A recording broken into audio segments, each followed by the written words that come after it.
The bar was alive with noise. Music humming, boots thumping, beer bottles clinking, young Marines on liberty, laughing too loud, bragging too big, acting like tomorrow didn't exist. In the shadow of the far corner sat an older man in a wheelchair. Alone, no noise, no posture of bravado, just quiet dignity and a glass of whiskey resting in scarred hands. No one noticed him until someone made the mistake of trying to be funny. "Hey, Grandpa!" A cocky voice cut through the bar. "You actually serve, or you just collect veteran discounts with that hat?" Laughter rolled across the room, but the old man didn't flinch. He lifted his eyes slowly, steady as stone, voice barely above a whisper.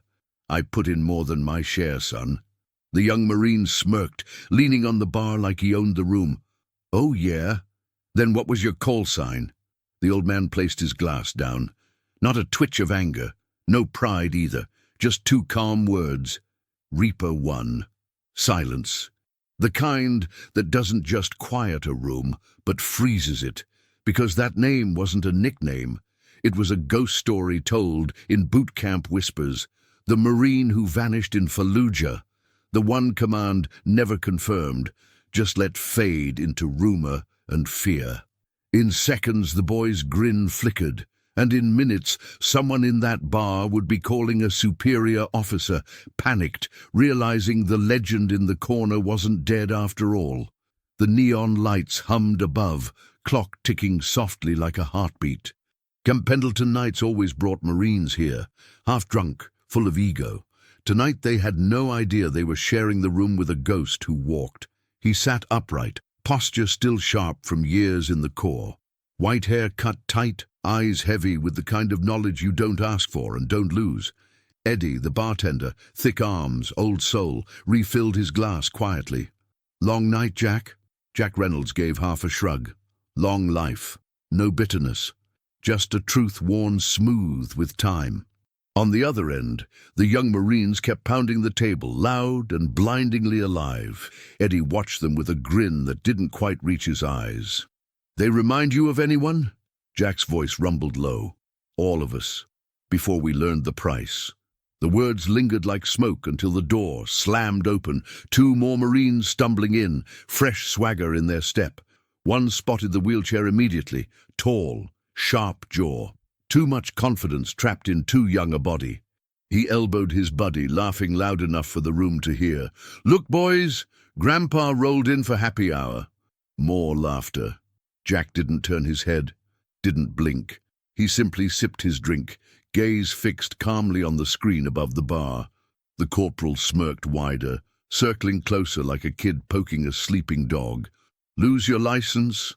Or just your legs, old-timer?" Eddie's hand froze halfway through pouring a beer. Conversation died. Even the jukebox seemed to hesitate. Before Eddie could speak, Jack said evenly, "It's all right."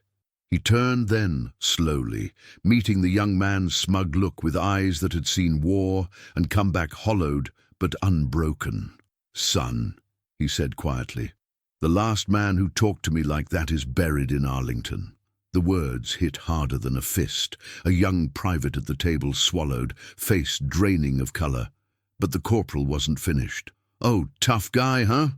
You even a vet?" Jack's gaze dropped to his glass. "Once." "Once," the boy scoffed. "Everybody here says that. What were you, supply cook?"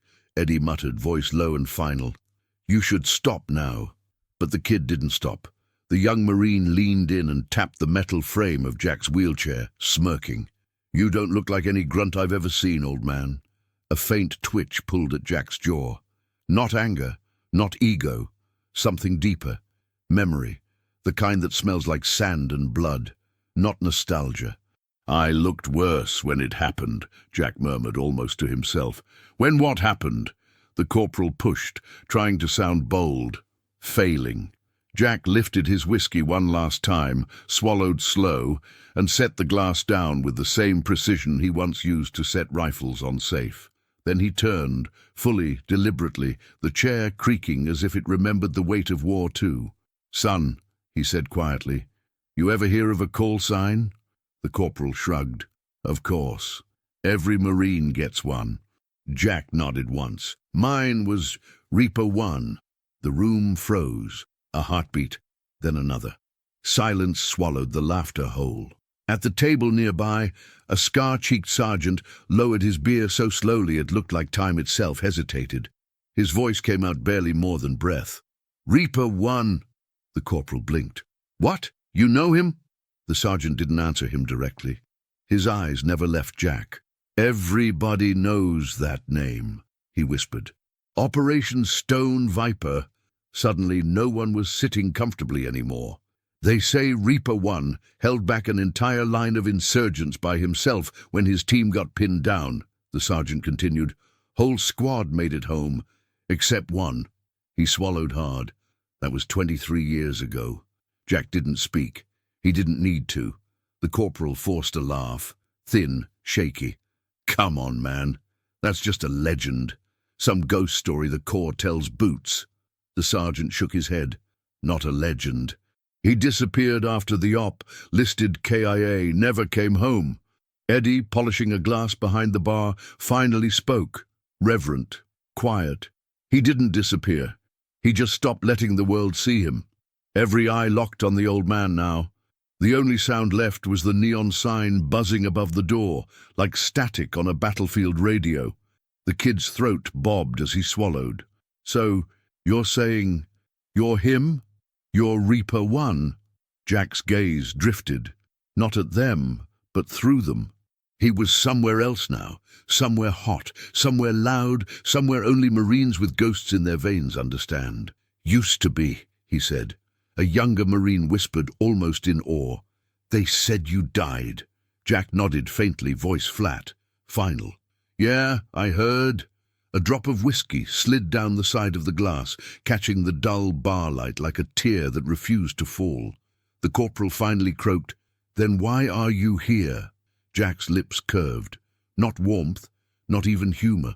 Just the tired smirk of someone the world already buried once.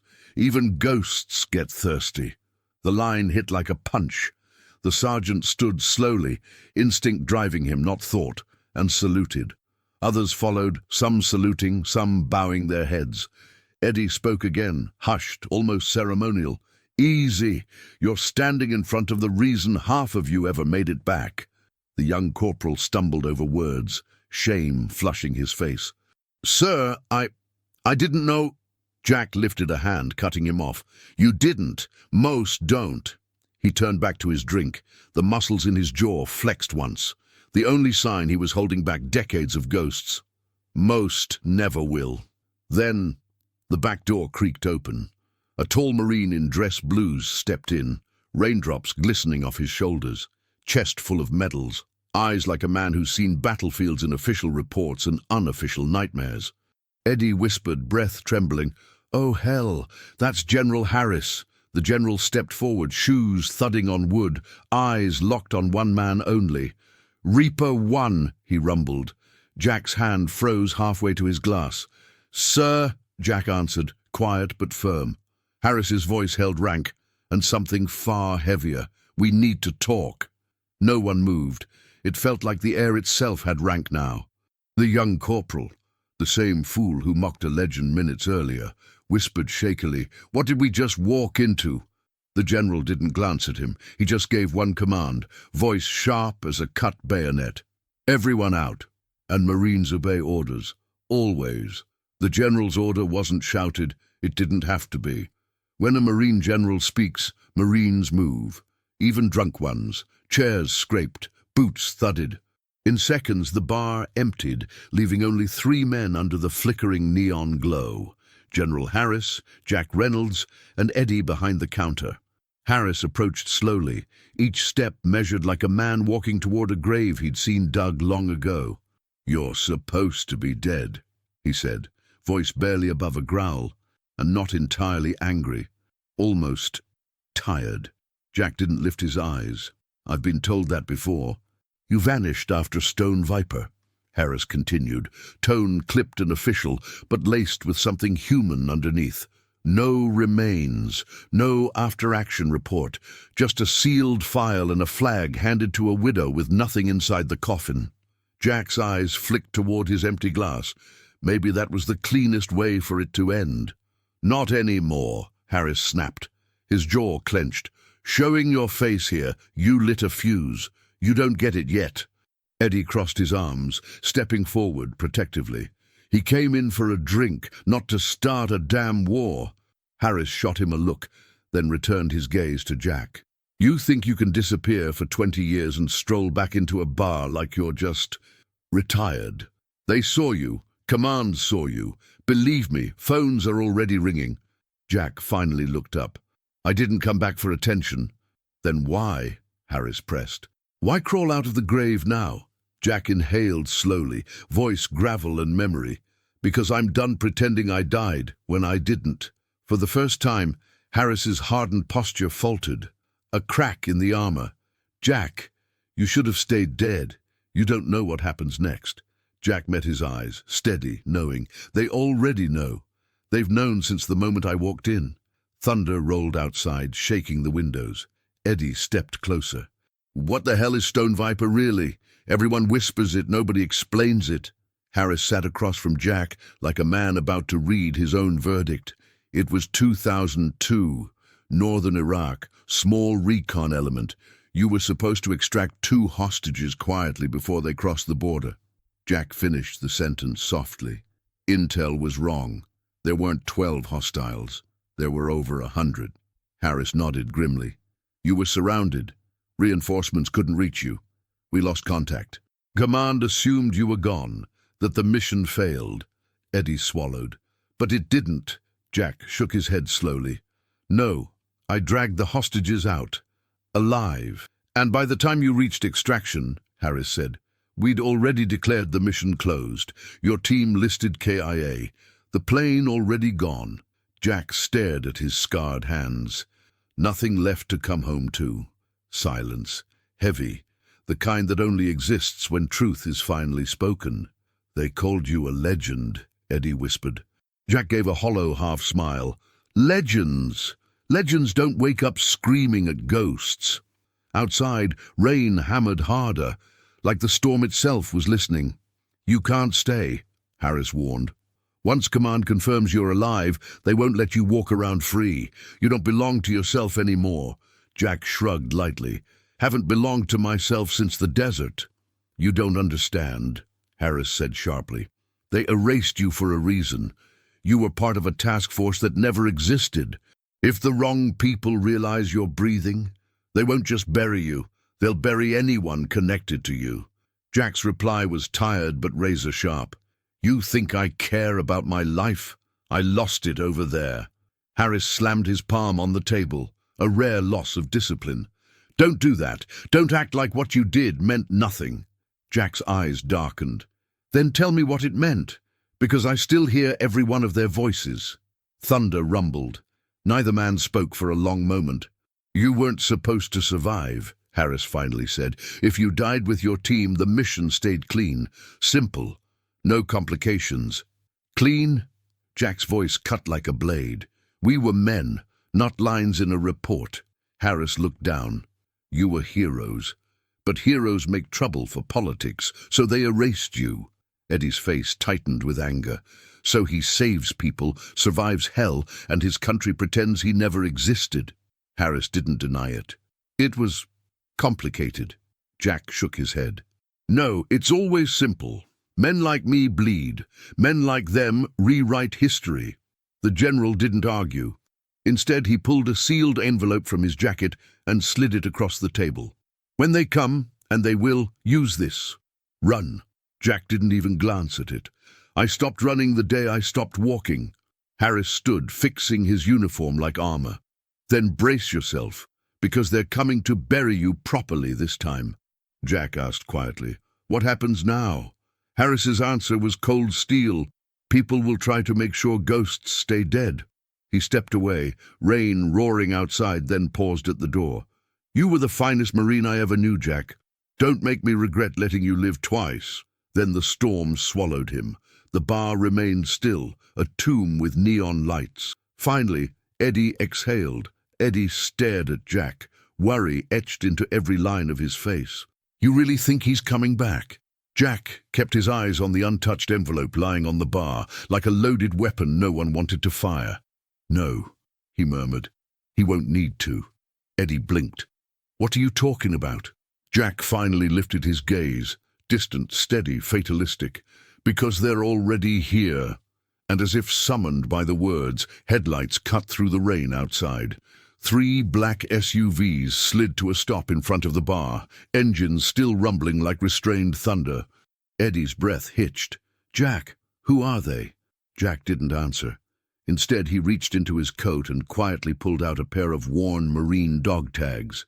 Edges dented, metal scarred, a life etched into steel. He placed them gently on the bar. "Men who think silence is something I owe them." Doors opened outside. Shapes emerged, synchronized, precise. Umbrellas black as midnight.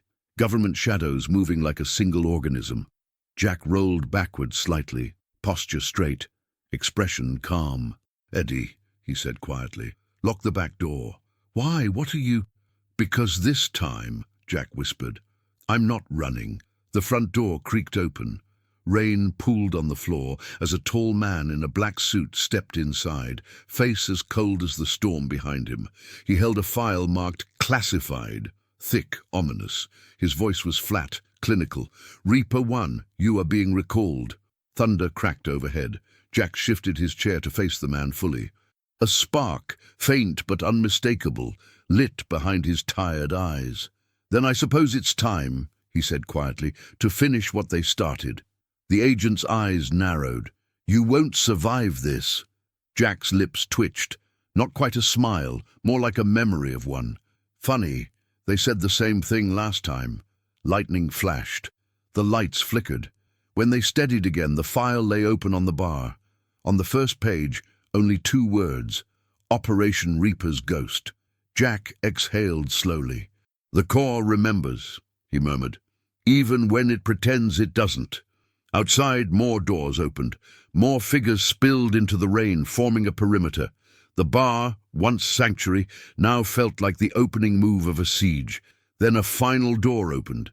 A silhouette stepped out, not in black, but in uniform. Hood low, posture rigid, presence unmistakable. Jack froze, because 23 years ago, she was supposed to be dead. Thunder rattled the windows. Inside, the air crackled with tension and disbelief. Jack's wheelchair faced the entrance like a soldier bracing for fire. His jacket still damp, his hands still steady. The woman stepped forward and lowered her hood. Older, hardened, eyes the same, sharp, unblinking, haunted.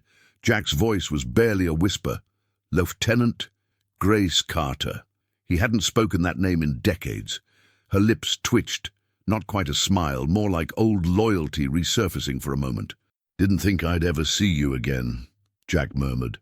"Neither did I," she replied softly. The first agent turned, confused. "You two know each other?" Grace didn't answer him. She only looked at Jack, really looked, the way someone looks at a ghost they once loved and buried. "We served in the same unit," she finally said. "Stone Viper." Eddie went pale. "The same operation you said was a death sentence." Jack finished for him. "A mission they never expected anyone to walk away from." The agent frowned. "Then explain why she's alive." Grace's answer came quiet, raw. "Because I did what command ordered." She hesitated. "I became invisible." Jack's jaw clenched. "You sold your silence." Grace stepped closer. "You think they gave me a choice?" Jack's eyes hardened. "We all had choices." For a moment, just a breath. Pain and guilt and unsaid truths filled the space between them. "Enough," the agent snapped, losing patience. "Reynolds, you're in violation of national security protocols. You're coming with us." Eddie slammed a glass down, voice trembling with anger. "He's not a criminal. He's a Marine." The agent's reply came sharp. "Not anymore." Jack cut him off, voice calm but heavy. "He's right." Silence followed, deep, suffocating. "I'm not a Marine anymore," Jack said softly. "I'm just a ghost they never finished burying." Grace swallowed, the first crack in her armor. "Jack, if you come with us, I can protect you." Jack laughed. Not cruel, just tired. Protect me? You mean lock me in a basement somewhere until the world forgets again? Grace said nothing. Eddie's voice broke the silence, angry and desperate. Why can't you just leave him alone? He did nothing wrong. The agent glared. He broke protocol by existing. Jack let out a low, bitter chuckle. Didn't know breathing was a crime now. Grace's voice softened. With that call sign? It is. Reaper 1 isn't just a name, Jack. It's classified mythology.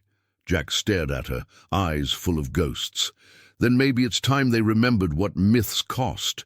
Grace's composure fractured. You think I forgot? I buried 16 brothers because of that op. Jack's voice dropped to something ancient and breaking, and I carried their tags across 40 miles of hell to bring them home. The storm roared outside, as if the world itself was listening. The agent barked. That's enough. Both of you. Neither moved, neither blinked. Two soldiers chained by the same war and opposite choices. Thunder cracked again. Lights flickered. Somewhere in the distance, the storm intensified like a drum calling old warriors to their last stand. Eddie whispered like a man saying a prayer. This place ain't built for this kind of storm. Grace looked to the agent. Give us a minute. The agent muttered, hesitating at the doorway. Captain Walsh said, I outrank Walsh, Grace cut in, voice sharp as broken glass. That ended the argument. The agent stepped back outside, radio already crackling, leaving just 3 souls in the storm-struck bar. A bartender who'd seen too much, a ghost who refused to die, and a soldier who had lived too long with secrets instead of sleep. Grace leaned on the counter, rain dripping from her sleeves. I should have died in that compound, she said, voice raw. They left me bleeding. You dragged me out. Jack's eyes flickered, a memory slicing through him like desert wind. You remember that. I remember everything. Then you remember what I said before we split. Grace nodded slowly. You said if we lived, we'd tell the truth. And you didn't, Jack said quietly. Her voice cracked for the first time. They threatened my family, Jack. I wasn't given the luxury of being dead on paper. Jack's jaw loosened. He wanted anger. He found only exhaustion and the hollow ache of old loyalty. Eddie's voice shook. So what now? You just hand him over? Pretend none of this happened? Grace didn't answer at first. If I don't do this, they'll send someone who doesn't care whether he's breathing when they take him. Jack took a long breath. Then let them come. Grace stared at him. You don't understand. Oh, I do, Jack cut in. You think this is the first time they've tried to bury me? A sharp knock rattled the door. The agent's voice bled through the glass. Captain Carter, command confirmed. They're escalating. Grace's stomach dropped. How? Drones in the air. Target trace authorized. Eddie's eyes widened. Drones? For a man in a wheelchair? Jack gave a thin, humorless smile. Guess they still remember who I was. Grace spun toward him. We need to move. Now.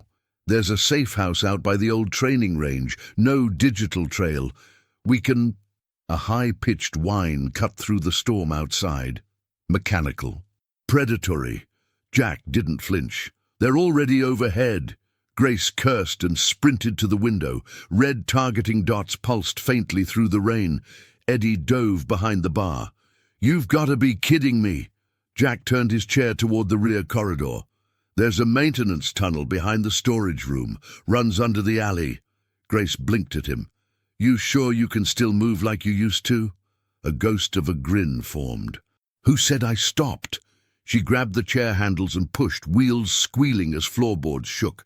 The hum outside deepened. Angry hornets in a storm. They tore through the back hall as lights flickered and water dripped from the ceiling. Rain, sweat, fear. Go, Jack! Grace shouted, yanking open a steel door, but Jack paused. His voice was low. You still trust me? Grace didn't hesitate. I never stopped. The words hit harder than enemy fire. He turned forward. They moved. Fast. Breath ragged, tunnel door in sight. Jack cast one last look back at the bar, the empty glasses, the ghosts, the life he almost had again. Then, boom! The front windows shattered. A red beam carved across the floor where Jack had been seconds earlier. Grace yelled, "Move!" They dove through the tunnel hatch just as another blast rattled the walls. Eddie scrambled behind them, whispering prayers like bullets. Jack slammed the hatch. Darkness swallowed them whole. Only the storm remained above, and the war that had finally found its ghost. The rain above softened, fading into a distant murmur. Down in the tunnel, only the drip-drip of groundwater and the thud of footsteps echoed in the dark. Grace steadied her breathing. What now? Jack stared into the black ahead, voice low but certain. Now we remind them why ghosts aren't supposed to come back. From somewhere above, blades cut the storm, helicopters sweeping the sky like hunters. In the shadows below, Jack's eyes carried the same fire he once walked a battlefield with. Time had buried the man. War had not buried the warrior. Grace swallowed hard. "Jack, what's down there?" He didn't answer. He only smiled with the calm of a man who had already accepted heaven or hell, something we didn't leave behind. A flicker, old tunnel lights buzzed weakly to life, revealing rows of metal crates, each marked with a single word. Reaper, Jack, and Grace moved through the darkness. Then the tunnel ended, and the night swallowed them again. Outside, the storm thinned to a soft drizzle. Jack rolled slowly onto the empty street, wheels whispering across wet pavement. He didn't look back. Men who have spent their lives running from gunfire don't rush when peace ends. Grace jogged beside him, breath white in the cold air. "Where are you going?" "Nowhere," Jack murmured. "Just tired of pretending hiding is living." Engines rumbled. The same black SUVs reappeared, creeping through fog like predators with patience. No sirens. Power never needs volume. Grace's heartbeat kicked. "They found us." Jack gave a dry smile. "About time." The SUVs halted. 6 men emerged, grey suits, hardened eyes. Government hands used to cleaning blood without leaving stains. One stepped forward. "Jack Reynolds, Marine Corps. Call sign, Reaper 1. You violated your operational silence. Command orders you to surrender peacefully." Jack chuckled, low and humorless. "Funny, silence is how they tried to bury me the first time." The agent stiffened. "If you resist—" "I'm not resisting." Jack's voice softened into something like memory. "I'm remembering." Grace took position at his shoulder. "You don't stand alone in this." Jack looked up at her. Pride, sorrow, gratitude all tangled together. "This isn't your fight." "It became my fight, the moment they decided truth was a threat." The agents approached. Grace's hand went to her pistol, a lifetime of instinct. Jack reached across, pressing a steadying hand on hers. "No weapons," he whispered. "Not tonight."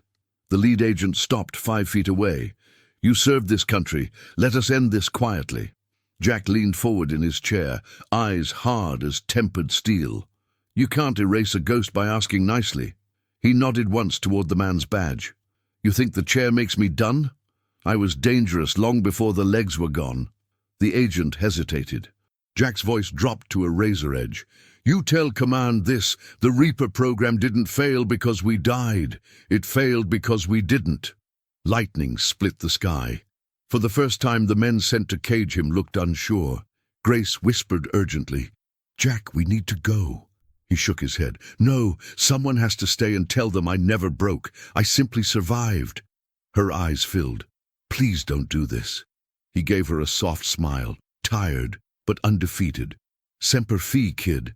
Then Jack lifted his hand in one last salute, slow, unwavering. The lead agent's throat tightened. His hand rose in return, not as an order, but out of duty. Respect earned the way legends are, not by being remembered, but by refusing to be erased. No cuffs, no force. They turned away, SUV doors shut, engines rolled into the storm. Mission aborted. Grace rushed to Jack's side. "What just happened?" Jack exhaled, a peace in his voice that had never been there before.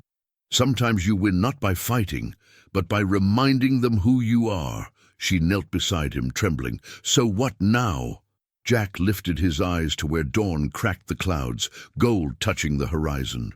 "Now we go home." Morning came quiet. No news reports, no headlines, no record, just a line silently rewritten in a forgotten, secure database. Reaper 1, presumed at peace. Grace pushed his chair down to the pier. Waves breathed against the wood, carrying the smell of old wars and quiet forgiveness. She handed him coffee. His hands shook, but he held it steady, staring at the sunrise. "Do you ever miss it?" she asked softly. Jack's voice was gentle. "Every day. Missing it means I lived through it." "Think they'll ever tell your story?" He smiled faintly, eyes on the horizon. "They don't have to. You just did." Grace inhaled sharply. "You think people will believe it?" Jack chuckled. Warm, tired, free. "If they still believe in heroes, they'll believe in ghosts too."